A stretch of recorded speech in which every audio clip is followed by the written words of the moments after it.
கோட்டையில் அரசு பள்ளிக்கூடத்தில் மேற்கூரை இடிந்து விழுந்திருக்கு. கிட்டத்தட்ட 7500 கோடி இன்னைக்கு சட்டசபையில் நிதி ஒதுக்கப்பட்டது. அது ஒரு வேளை அதிமுக ஆட்சியில் கட்டப்பட்டதாக இருக்கும். திமுக ஆட்சியில் கட்டப்பட்டிருந்தா அது ஒரு 1000 ஆண்டுகளை தாண்டி உறுதியாக இருந்திருக்கும். இதெல்லாம் பேசணும். இதெல்லாம் தான் பிரச்சனை. சாப்பிட்டுக்கிட்டு இருக்கும்போது பிள்ளைங்க சாப்பாடு தட்டில் மேற்கூரை இடிஞ்சு விழுந்தது தான் பேசணும்.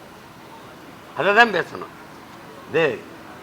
ஆனால் படிக்கிற பிள்ளைகள் பள்ளிக்கூடம் இப்படி இருக்குது, அதை பற்றி கவலைப்படல. நீங்கள் சமாதி ஒவ்வொன்றையும் எவ்வளோ பெருசாக கட்டுறீங்க, எவ்வளவு கோடிகள் அதுக்கு கொட்டுறீங்க. படிக்க வர்ற பிள்ளைகளை பற்றி கவலைப்படல. குடிக்க மக்கள் வரல, வியாபாரம் குறைஞ்சிருச்சுன்னா அதுக்கு ஆய்வு நடத்துகிறீங்க. அதை குடிக்க வர்ற எண்ணிக்கையை பெருக்கிறதுக்கு திட்டங்களை தீட்டுறீங்க. இதெல்லாம் எப்படி சார்? இந்த டாஸ்மார்க்ல 1000 கோடி ஊழல் நடந்திருக்கு.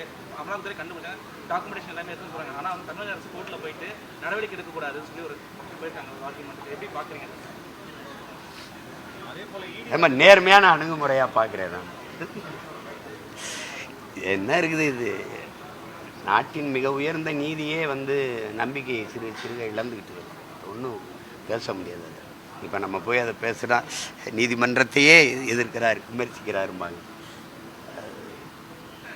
இதை நீங்கள் தான் கவனத்தில் எடுக்கணும். வெகுவாக இதை கவனிக்கிற மக்கள் எதுக்கு நீதிமன்றம் போகணும், எதுக்குன்னு பாருங்கள். இப்போ ஊழல் நடந்திருக்கு, அதை ஒத்துக்கிற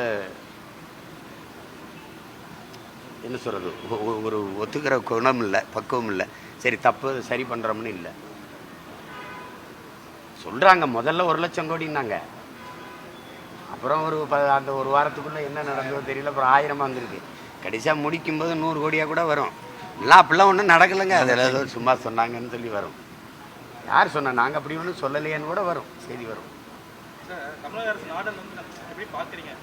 எது கோர்ட்டுக்கு போன இந்த விஷயத்தில் அதையா இல்லை, இடி ரைடு நடத்தக்கூடாதுன்னு சொல்லி உச்சநீதிமன்றத்துக்கு தமிழக அரசு மேல்முறையீடு செஞ்சுருக்காங்க. மேல் நடவடிக்கை அது என்ன செய்வாங்க?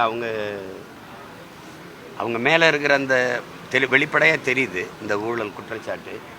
இப்போ தம்பி உறுதிப்பட சொல்கிறாரு 1000 கோடி நடந்திருக்குன்னு. அப்போ நம்பி தான் ஆகணும், ஏன்னா அவங்க ஆட்சியில் இருக்கிறாங்க. அப்போ 1000 கோடி ஊழல் நடந்திருக்குன்னா அதுக்கு நடவடிக்கை எடுக்கணும். இவங்க திருப்பி போய் அதை தடை கேட்குறாங்கன்னா பொறுத்திருந்து பார்க்கணும். நாட்டின் உயர்ந்த நீதியாகவே இருக்கா இல்லை எப்படி இருக்குன்னு பார்க்கணும், பொறுத்திருந்து பார்க்கணும். பிளே ஸ்டோர் மற்றும் ஆப் ஸ்டோரில் இருந்து பாலிமர் செயலியை QR கோடு மூலம் பதிவிறக்கம் செய்யுங்கள். செய்திகளை உடனுக்குடன் பெறுங்கள்.